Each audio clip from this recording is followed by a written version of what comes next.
Hemos estado en esas semanas dedicando tiempo al libro de Ruth.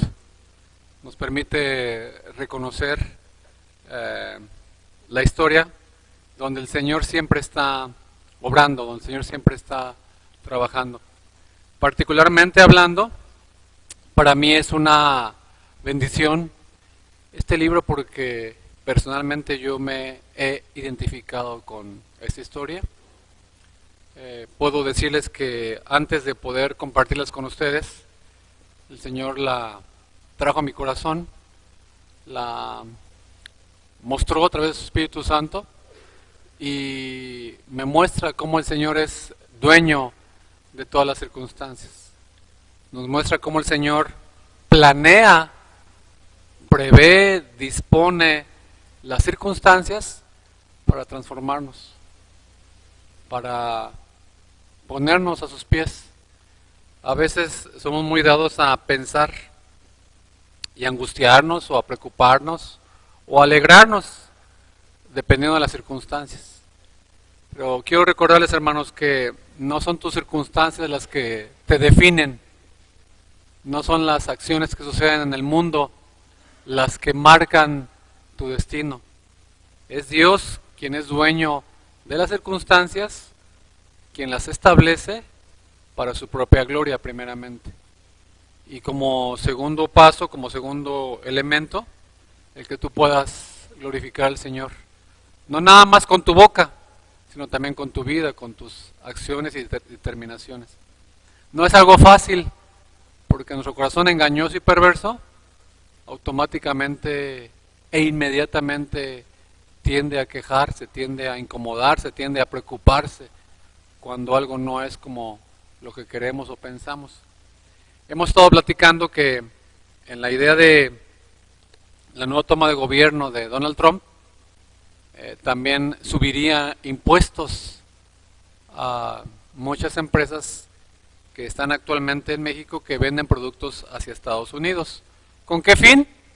Con el fin de que esas empresas se vean imposibilitadas para poder seguir comerciando con Estados Unidos desde México. Ya no hablemos de todo el mundo, desde México. Entonces, la propuesta de Trump es, no se preocupen, vénganse a Estados Unidos, aquí no van a pagar impuestos y van a poder hacer el negocio. Esto implica, o esto implicaría, que incluso la gente que está calificada o la gente que conoce la empresa podría irse a Estados Unidos. ¿Pero qué implica esto, hermanos? Que no todos los trabajadores pueden hacerlo. No todas las personas tienen plan de moverse de residencia.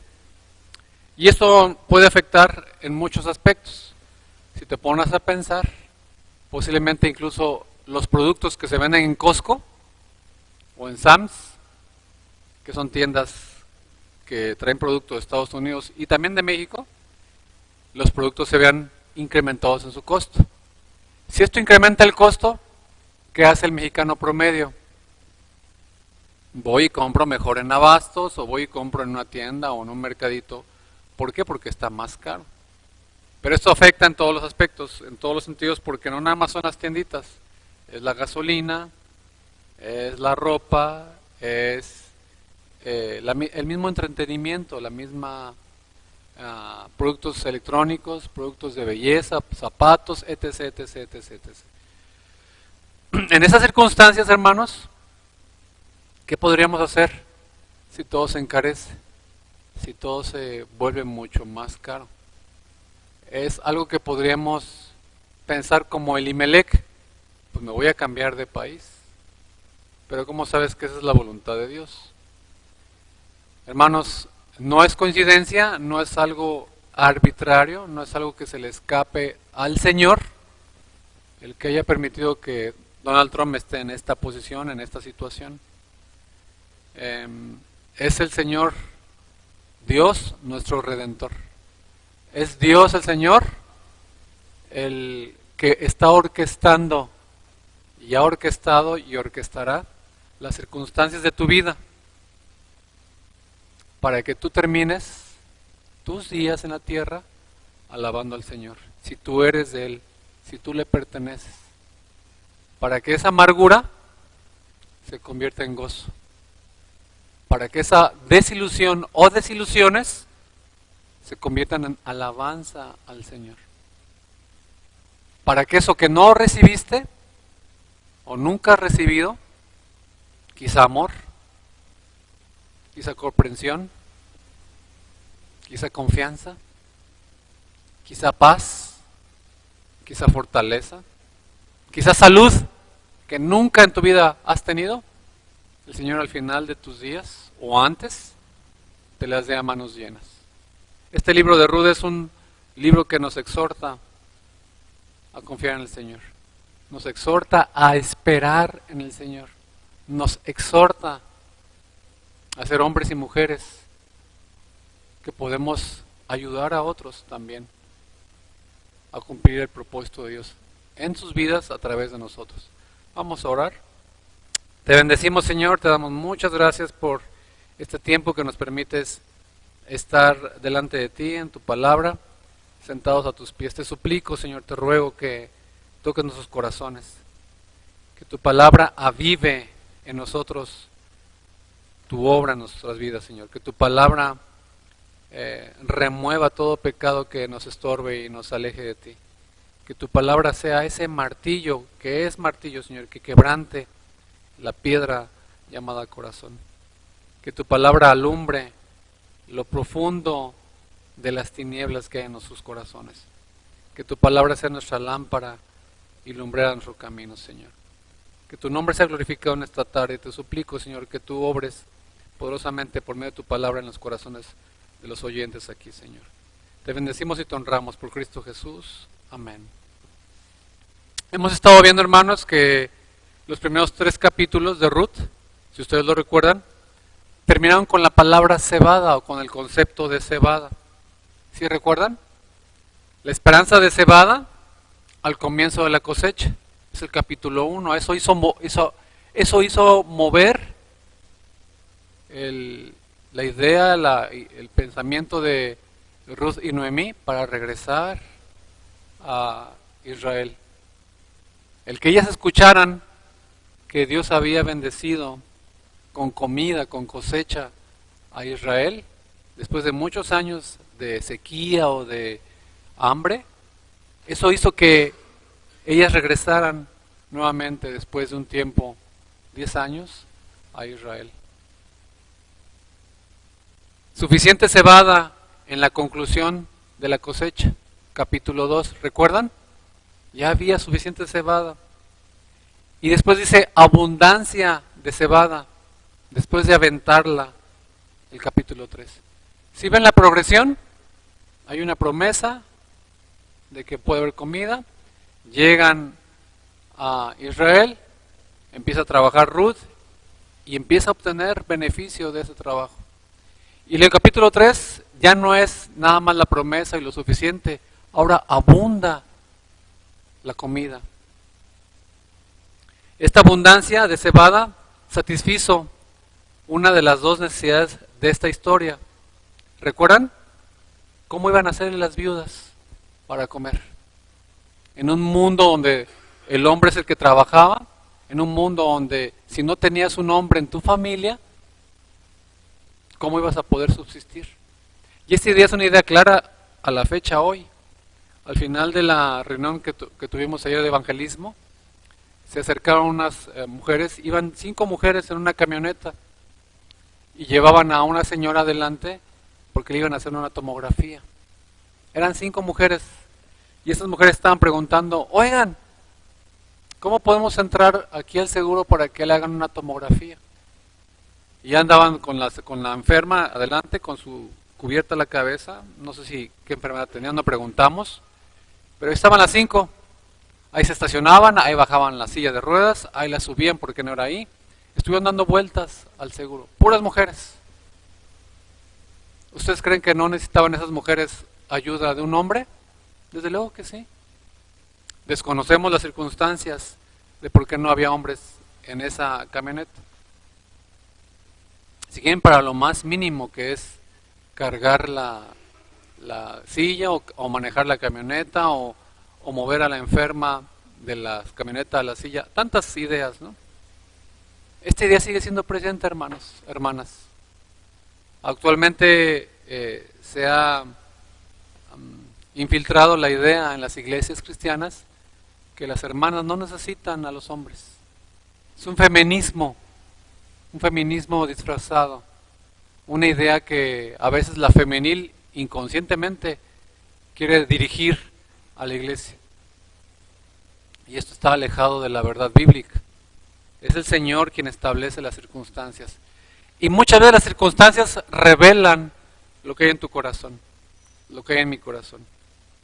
Este capítulo 4 habla de cómo concluye el libro de Ruth. Y esa necesidad de comida para las viudas es cubierta en los primeros 3 capítulos. Al mismo tiempo, anticipó, hermanos, la satisfacción de la otra necesidad. ¿Cuál era la otra necesidad que tenían las viudas? Descendencia para los 3 hombres difuntos, para Elimelec, para sus otros 2 hijos difuntos también. La abundancia de semilla de cebada sugirió, hermanos, la cuestión de si iba a haber semilla, es decir, descendencia para los 3 hombres muertos. Y ahora abordamos el capítulo 4 con esta idea. Lo imposible se hace posible. Dice Ruth capítulo 4, voy a leer nada más del versículo 1 al 6. Recuerden, yo lo leo en Nueva Traducción Viviente y ustedes lo siguen en su versión Reina Valera. Dice el capítulo 4, vos fue a la puerta de la ciudad y allí se sentó.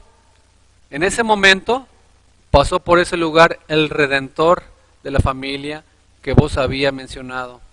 Así que lo llamó. ¿Se puede imaginar la escena? Vos a la entrada de la ciudad, donde todo mundo pasa, se sienta, hace pública esta acción y llama, amigo, ven, siéntate aquí, quiero hablar contigo. Así que se sentaron juntos, versículo 2. Enseguida vos llamó a 10 líderes del pueblo y les pidió que se sentaran allí con sus testigos. Versículo 3. Entonces vos le dijo al Redentor de la familia. Qué interesante, hermanos. Cuando el Señor hace una obra de redención, eso es notorio a todo mundo. Eso es evidente.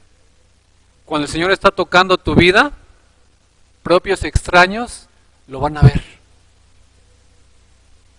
Aunque es algo interno, aunque es algo personal y privado a la obra de Cristo, esta obra de Cristo se manifiesta de manera pública, de manera notoria.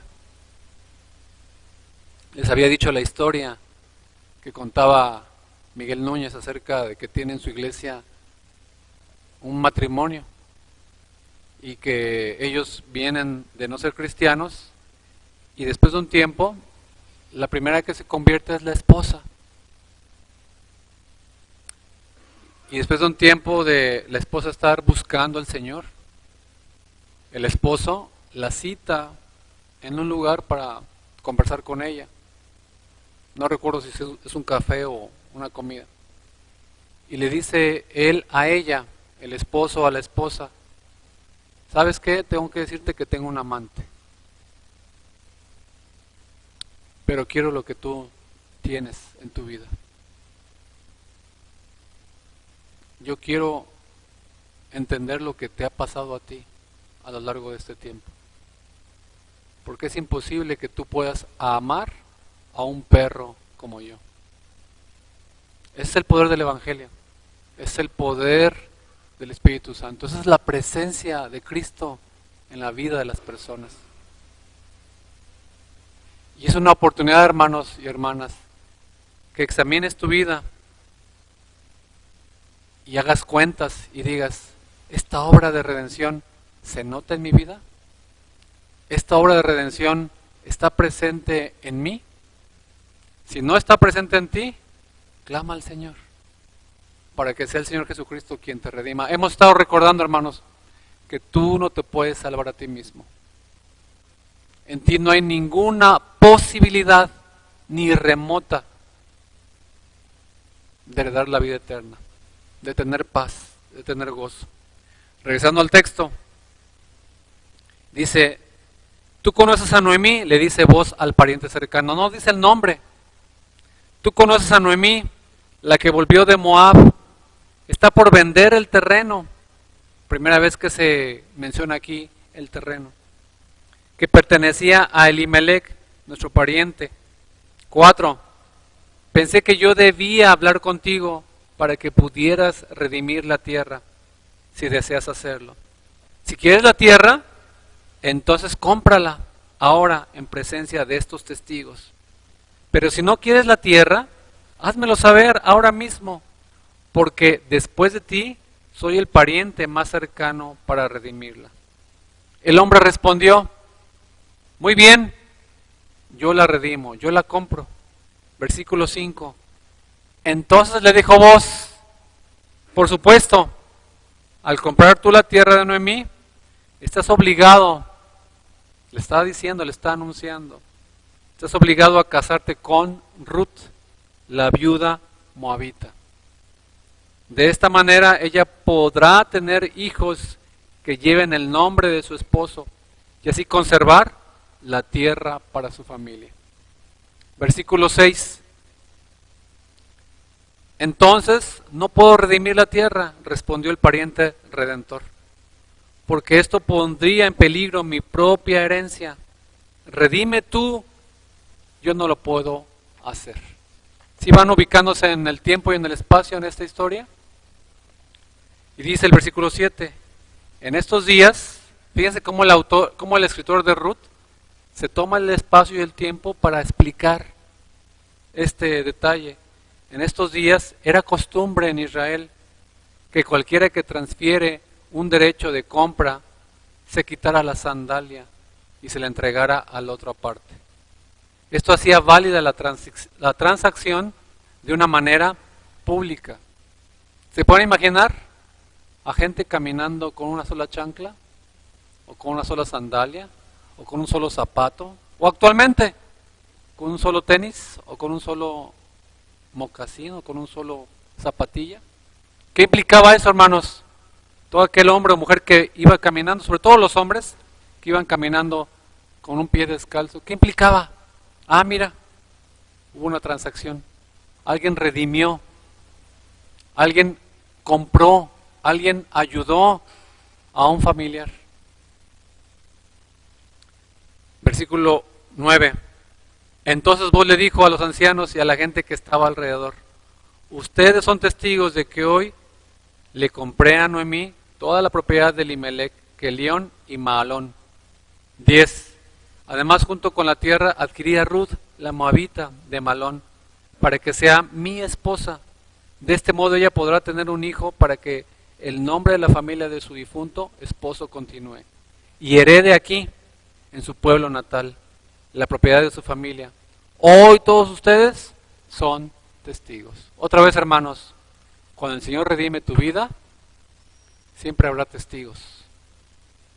A favor o en contra, pero siempre habrá testigos de que la obra de Dios está trabajando en ti, de que la obra de Cristo está presente en tu vida. Versículo 11. Entonces los ancianos y toda la gente que estaba en la puerta respondieron, somos testigos. Que el Señor haga que esta mujer que ve que va a ser parte de tu hogar sea como Raquel y Lea, de quienes descendió toda la nación de Israel. Que prosperes en Efrata y que seas famoso en Belén, y que el Señor te dé descendientes por medio de esta joven, que sea como los de nuestro antepasado Fares, el hijo de Tamar y Judá.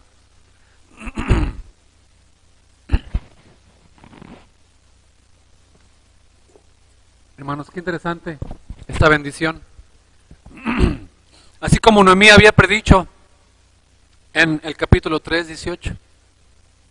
Fíjense cómo Noemí ya había pensado en esto. Entonces Noemí dijo, ten paciencia, hija mía, en el capítulo 3, 18. Ten paciencia, hija mía, hasta que sepamos lo que pasa. El hombre no descansará, refiriéndose a vos, hasta dejar resuelto el asunto hoy mismo. ¿Se pueden imaginar la insistencia de vos? Ahora imagínense que esa insistencia es nada con lo que Dios hace para que tú y yo heredemos la vida eterna. El más interesado en nuestra salvación es Dios. Aún a pesar de nosotros y aún muchas veces en contra de nosotros. Y damos gracias a Dios por eso. Porque si depende de nosotros, ya no estaríamos aquí. Es Dios quien se toma el tiempo, es Dios quien se toma y establece las circunstancias, es Dios quien provee y promueve a través de su providencia todas las cosas para que tú y yo algún día estemos en el cielo. Es su Espíritu Santo que constantemente está trabajando en nosotros. Vos resolvió el asunto, hermanos, inmediatamente, no se tardó. Además lo hizo legal y astutamente. Se fue a la puerta de la ciudad donde hacían transacciones legales. Esto era costumbre. No había jueces, no había registro civil, no había nada de esto, pero lo hacían en la puerta, a la entrada de todos, a la luz pública, donde tenían que pasar el otro pariente. Curiosamente, el narrador no incluyó su nombre, sino que lo llamó básicamente fulano de tal. Vos citó a 10 ancianos y aparentemente otros se pararon ahí a ver, algunos chismosos, algunos curiosos, para ver qué pasaría. Por primera vez en la historia se menciona el terreno que era de Elimelec, sobre el cual Noemí tenía cierto derecho legal. Y ese terreno o esta propiedad nos cae de sorpresa, porque nunca se mencionó en los otros 3 capítulos. Y vos empieza con el terreno. Vos le informó al otro pariente del terreno y de su prioridad en redimirlo.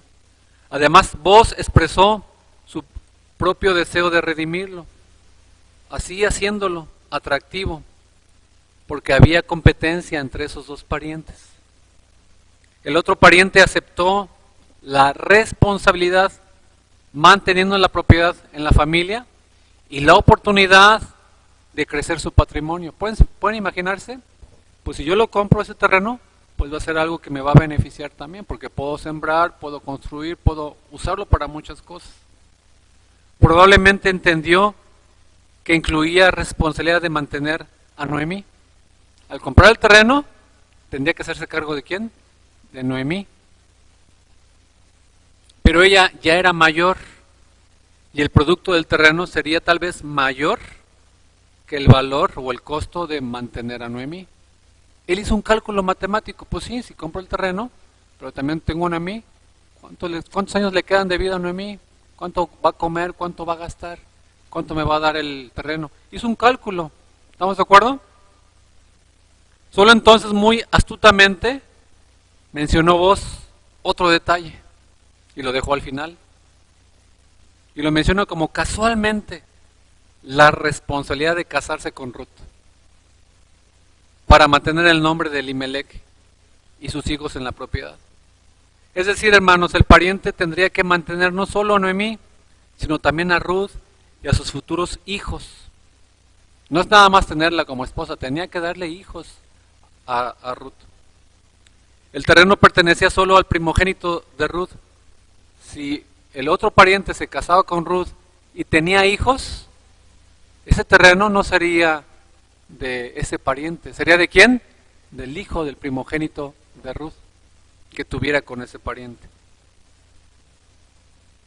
Pero las otras propiedades del pariente serían divididas entre sus hijos actuales y los futuros hijos de Ruth. Así que en lugar de aumentar la herencia para sus hijos actuales, estaría disminuyéndola. Hizo otro cálculo matemático y financiero en ese momento. Por eso la respuesta del pariente, hermanos. Por lo tanto, el otro pariente simplemente dijo que no podía. Es decir, no puedo costearlo. Y aquí tenemos un contraste, hermanos, entre el otro pariente y vos, que es el mismo contraste que vimos entre Orfa y Ruth. El otro pariente, así como Orfa, hicieron lo esperado, hicieron lo que es natural, hicieron lo normal, calcularon y tomaron una decisión, la decisión más obvia, la más ordinaria. Pero así como Ruth y Boaz hicieron lo extraordinario, fueron más allá de lo esperado.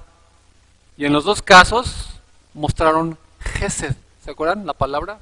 Misericordia, fiel amor para Noemí y también para los 3 hombres difuntos.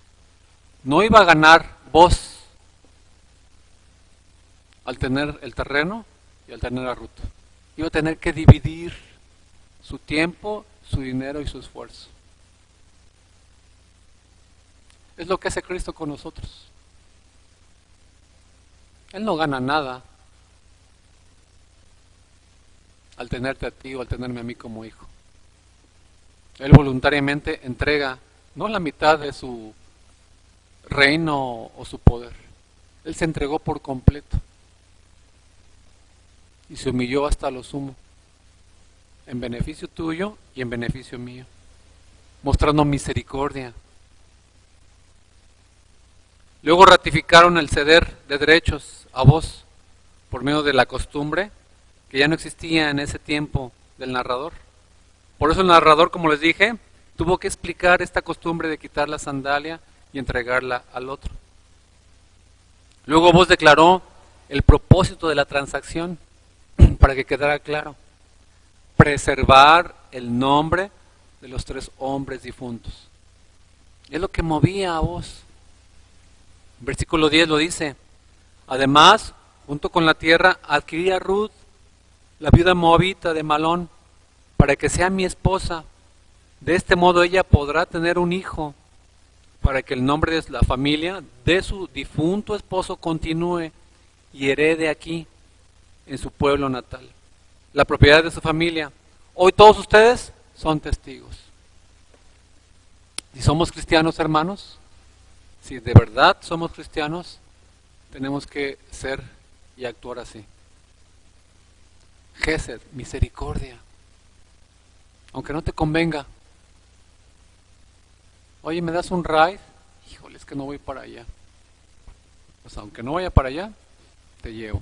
Son cosas triviales si quieres, ¿no? Hijo, es que no tengo que comer. Vente, te invito a comer. No sé mucho, pero yo te invito. Hijo, es que sabes qué, me hace falta una chamarra en tiempo de frío. Ven, yo tengo una. ¿Y tú? No importa, luego me compro una. Hoy estoy triste, estoy enfermo, estoy angustiado. Yo oro por ti. ¿Sí se dan cuenta lo que está buscando el Señor en nosotros? Aquí vemos muy claramente, hermanos, la motivación de Boaz.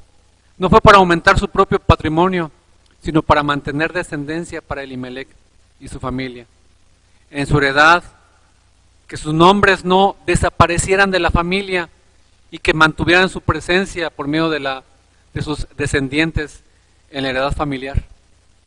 Ya lo imposible, que 3 difuntos tuvieran vida, tuvieran descendientes, se volvía posible, como una resurrección de entre los muertos. Los testigos luego elevaron a Ruth a un estatus de Raquel y Lea, las esposas de Israel, las esposas de Jacob, así declarando a la moabita una genuina mujer israelita.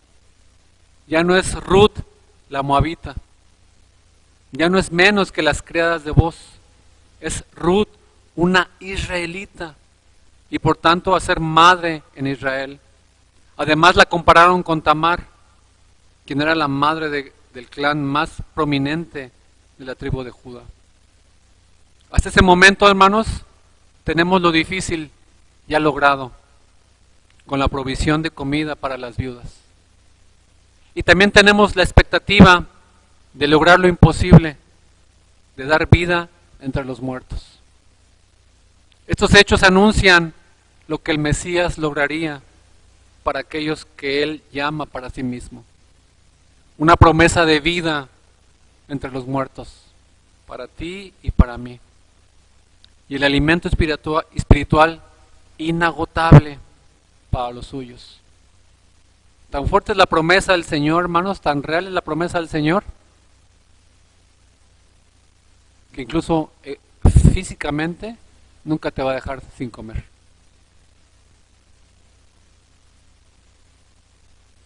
Ruth había desaparecido de la historia, hermanos, desde el capítulo 3.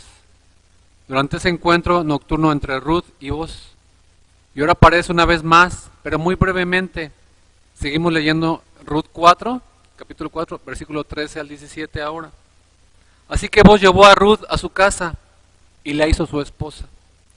Cuando se acostó con ella, el Señor permitió que quedara embarazada y diera a luz un hijo. Versículo 14. Entonces las mujeres del pueblo le dijeron a Noemí, alabado sea el Señor que te ha dado ahora un redentor para tu familia. Que este niño sea famoso en Israel. 15.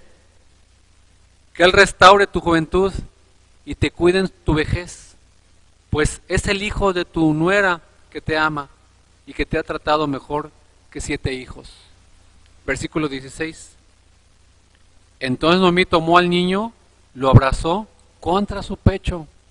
¿Se pueden imaginar la escena tan tierna? Y de amor, de esperanza, de gozo, de alegría, una sonrisa. Y cuidó de él como si fuera su propio hijo. Versículo 17. Las vecinas decían, por fin, ahora Noemí tiene nuevamente un hijo. Y le pusieron por nombre Obed. Él llegó a ser el padre de Isaí y abuelo de David.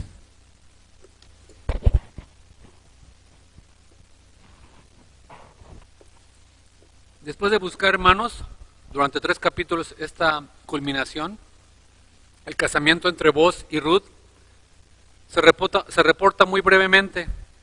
Simplemente dice que se casaron y tuvieron un hijo. Y luego desaparecieron otra vez de la historia para dejar lugar a los 2 actores principales. Es posible que nos hayamos ido con la finta pensando que Boaz y Ruth son los actores principales. Pero el hecho de que ellos desaparecieron de la historia indica que ellos fueron instrumentos y ahora dejan lugar para los actores principales. Por segunda vez en la historia de Ruth, el narrador registró la acción de Dios explícitamente en el versículo 1:6 del capítulo 1, versículo 6. Dice que dio Dios comida. Y ahora en el capítulo 4:13 dice que dio que Ruth concibiera. Es el mismo verbo. Esta técnica, como ya les había dicho, se llama inclusio. Cuando un autor abre y cierra con la misma idea. Y así abrir y cerrar con la idea de que Dios dio. Está indicando que toda la historia de Ruth y todas las historias en la Biblia son obra de ¿quién? De Dios. Es acción de Dios. Toda la historia fue un don de Dios. Así que Dios es uno de los actores principales. Es el actor principal. Y si es el actor principal, ¿quién es el otro actor principal? Las mujeres lo indican. ¿Quién fue? Dice Noemí en el 14 y el 15, alabaron a Dios por dar un pariente a Noemí. Y no se refieren a quién, a vos, sino al bebé. Dicen, bendito sea el Señor que no te ha dejado hoy sin pariente. Que su nombre sea célebre en Israel. Y luego que Él también sea para ti restaurador de tu vida y sustentador de tu vejez. Ese bebé dio nueva vida a Noemí y la protegería en su vejez. Es interesante observar que el pariente, el Redentor, fue un niño nacido en Belén. Noemí confirmó la identificación del niño como su hijo, tomándolo y criándolo en su pecho, cerca de él. Hermanos, Jesucristo fue nuestro pariente. Él se hizo pariente tuyo, aunque tú ni siquiera fueras parte de su familia. Versículo 16. Entonces Noemí tomó al niño, lo puso en su regazo y se encargó de criarlo. las mujeres reconocieron el gran valor de Ruth, pero por su enfoque, estuvo en Noemí y en el nuevo pariente, el niño. Y reconocieron explícitamente a ese niño como hijo de Noemí, versículo 17. Dijeron, le ha nacido un hijo a Noemí. Así terminó esa historia de amor. Pero no como imaginamos. Historia de amor entre Boaz y Ruth. Posiblemente hubo romance entre ellos. No lo sabemos, no lo dice la historia, no lo registra. Registra una historia de amor entre Dios y Noemí. Esta historia inició con la queja de Noemí contra Dios, ¿recuerdan? Y termina con la alabanza a Dios. Inició con Noemí dejada sin niños. No dice sin hijos, dice sin niños. Y terminó con Noemí tomando un niño a su pecho. ¿Cómo te imaginas tu historia? Que termine tu historia. En Cristo, te garantizo que con una sonrisa. En Cristo, te garantizo ya viejita, viejito, completamente arrugado, al borde de la muerte, alabando al Señor. En Cristo. Tenemos la otra parte, ¿verdad? ¿Cómo va a terminar tu historia sin Cristo? Completamente amargado, completamente desilusionada, completamente apartada del Señor o apartado del Señor. Es una historia, hermanos, esta de Ruth, una historia de redención de Dios, redimiendo a la amargada, a la vacía, a la aplastada, a la que se llamaba Mara, ¿se acuerdan? Amargada. Y ahora otra vez Noemí, ¿cómo se hace llamar? Placentera, plena. Es también una historia de amor, es una historia que nos llama a ser instrumentos de redención, como Boaz y Ruth, practicando fiel amor extraordinario y costoso, Gesed. Tú y yo estamos llamados a ser instrumentos de redención. Qué bendición que se pueda compartir el Evangelio y ver la reacción de mucha gente. Ver la reacción de rechazo, pero también ver la reacción de te necesito, Señor, oren por mí. Qué bendición que puedas tú ser alguien que cuando alguien está enfermo o necesita, tú puedas ser ese instrumento de ayuda, porque Dios lo ha puesto en tu corazón, porque Dios te está mandando que ames a tu hermano. No solamente vos y Ruth, también tú estás llamado a ser un instrumento de redención. Es una historia que nos llama a esforzarnos para ser instrumentos de nuestras propias oraciones.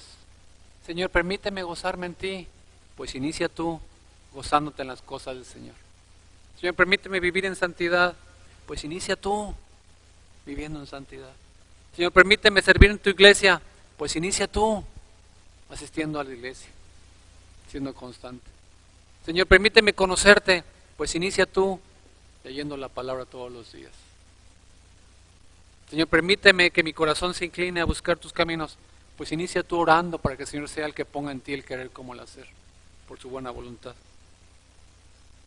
Hermanos, también es una historia de resurrección, de restauración de la vida de Noemí, la restauración de la vida del linaje difunto de Elimelech, que es un anticipo de la resurrección de Cristo y de todos los muertos que creen en Él. Finalmente es también una historia de la inclusión de los excluidos. Ruth fue redimida por Boaz, fue instrumento para la redención de Noemí, pero ella también fue redimida.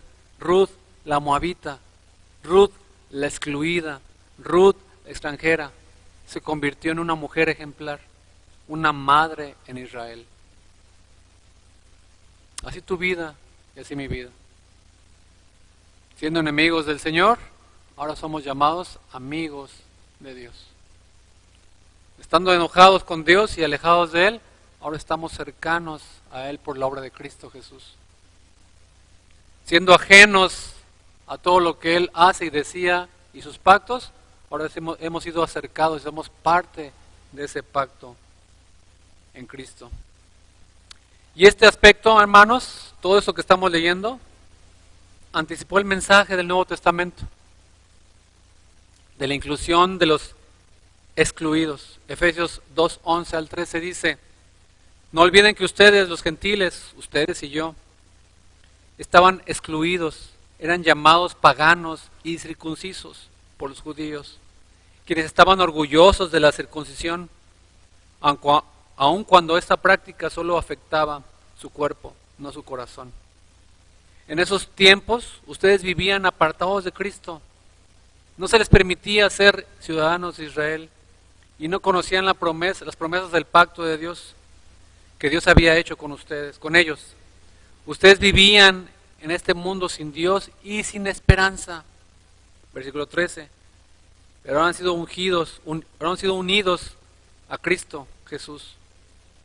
Antes estaban muy lejos de Dios, pero ahora fueron acercados por medio de la sangre de Cristo.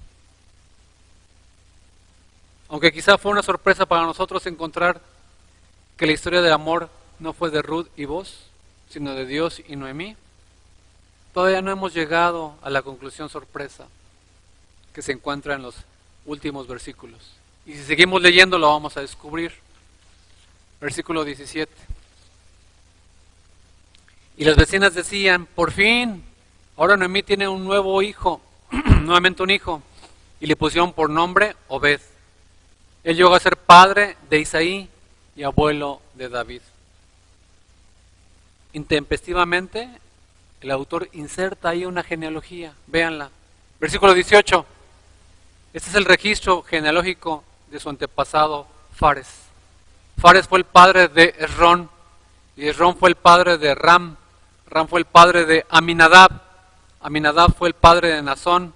Nazón fue el padre de Salmón. Salmón fue el padre de Boaz. Boaz fue el padre de Obed. Obed fue el padre de Isaí. Isaí fue el padre de David. De la nada, hermanos, el narrador resumió y luego extendió la genealogía de Obed. Este es el incluso mayor, el cual indica el propósito más amplio del libro. El primer versículo del libro mencionó el tiempo de los jueces y el último versículo menciona a David. El tiempo de los jueces terminó en caos moral. Cada uno hacía lo que quería, ¿se acuerdan? En un caos religioso y político. El refrán clamaba por la llegada de un rey. Hacía falta un rey, urgía un rey. Diciendo que en ese entonces no había rey en Israel. El conflicto entre la tribu de Benjamín y la tribu de Judá argumentó a favor de un rey de la tribu de Judá, no de la tribu de Benjamín. Así que el libro de Ruth no solo presentó al esposo para Ruth y el hijo para Noemí, sino también al rey para el pueblo de Dios. Si leemos la historia de David, encontramos que tampoco fue él la meta final, sino solo otro instrumento más en la preparación para el Redentor, Cristo Jesús. Tenemos el resto de la historia completado en Mateo 1, que empieza diciendo: libro de la genealogía de Jesucristo, hijo de David. Y luego en el versículo 5 y 6 dice: Salmón fue padre de Boaz, cuya madre fue Rahab. Boaz fue padre de Obed, cuya madre fue Ruth. Y Obed fue padre de Isaí. Isaí fue padre del rey David. Y luego en el versículo 16, Jacob fue el padre de José, el marido de María, de la cual nació Jesús, llamado el Cristo. Hermanos, hermanas, así que todos tenemos lo que necesitamos: el pariente cercano, nuestro Redentor, Jesucristo. Damos gracias a Dios por su palabra. Oremos. Te bendecimos, Señor, porque lo imposible, tú lo haces posible en la persona de Cristo. Te damos gracias, Señor, porque a través de tu obra, a través de las circunstancias, a través de la historia, a través de la tierra, a través de las situaciones que viven los hombres y las decisiones que ellos toman, todo nos lleva a apuntar a Cristo. Todo nos lleva a entender que necesitamos de ti constantemente. Todo nos lleva a comprender que nosotros no podemos salvarnos a nosotros mismos. Necesitamos a un Redentor. Y ese Redentor nos lo diste en la persona de Cristo Jesús, haciéndose hombre y estando en la condición de hombre, humillándose hasta lo sumo, hasta la muerte y muerte de cruz. Y al tercer día resucitar de entre los muertos, para estar sentado a la diestra de Dios Padre, intercediendo por nosotros. Gracias, Señor, por tu obra. Gracias por tu redención. Gracias por hacernos cercanos cuando estábamos lejos. Gracias por incluirnos en tu pueblo, en tu familia. Gracias por darnos a Cristo, que es lo que nuestro cuerpo, nuestra mente, nuestra alma muerta necesitaba, necesita y necesitará siempre. Gracias por el alimento espiritual que nunca falta, que sobreabunda. Gracias como consecuencia también del alimento físico que es promesa tuya, Señor, a aquellos que están en Cristo. Te bendecimos y te honramos, Señor, por que nos permites a través de esta historia de Ruth ver que eres bueno, eres justo y eres fiel, que eres el Redentor que nosotros necesitamos.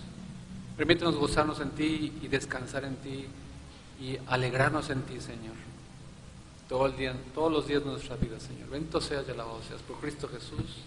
Amén. Que el Señor les bendiga. Amén. Muchas gracias a nuestro hermano